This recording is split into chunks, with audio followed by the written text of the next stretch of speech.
Eta ilargia existituko ez balitz? Irudi gutxi izango dira ilargi betearena baino iradokitzaileagoak. Baina demagun ez dela sekula bertan egon. Gauzak asko aldatuko lirateke planeta honetan. Esate baterako mareak. Gauza jakina da mareak eguzkiaren eta ilargiaren grabitate erakarpenaren ondorio direla. Baina ilargi askoz ere hurbilago dagoenez, ura da gure ozeanoetan eragin handiena daukana. Gure sateliteak lurraren inguruan orbitatzen du, lurraren errotazioaren norabide berean. Hortaz, mareak ez daude ilargiarekin zehatz-mehatz lerrokatuta.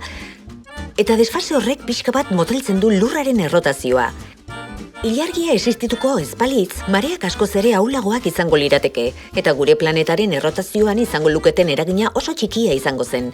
Baldintza horietan, egun batek 8 ordu inguruko iraupena izango luke. Inondik ere albiste txarra da hori, lurraren errotazio abiaduraren eta haizearen abiaduraren arteko korrelazioa dela da. Ilargirik gabe haizeak 200 km/h abiadura lor lezake arazo handirik gabe.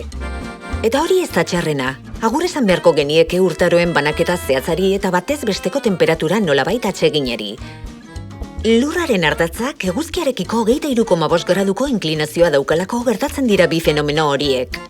Ilargirik gabe, ardatzaren norabidea etzen egonkorra izango, etengabe kulunkatuko zen eta etzen modurik izango klima aurre ikusteko. Tamalgarria litzateke zerura begiratu eta ilargirik ez ikustea, baina honena zera da, hori litzatekeela sekula gertatuko. Ilargirik gabe gizakiak ez ginateke hemen egongo.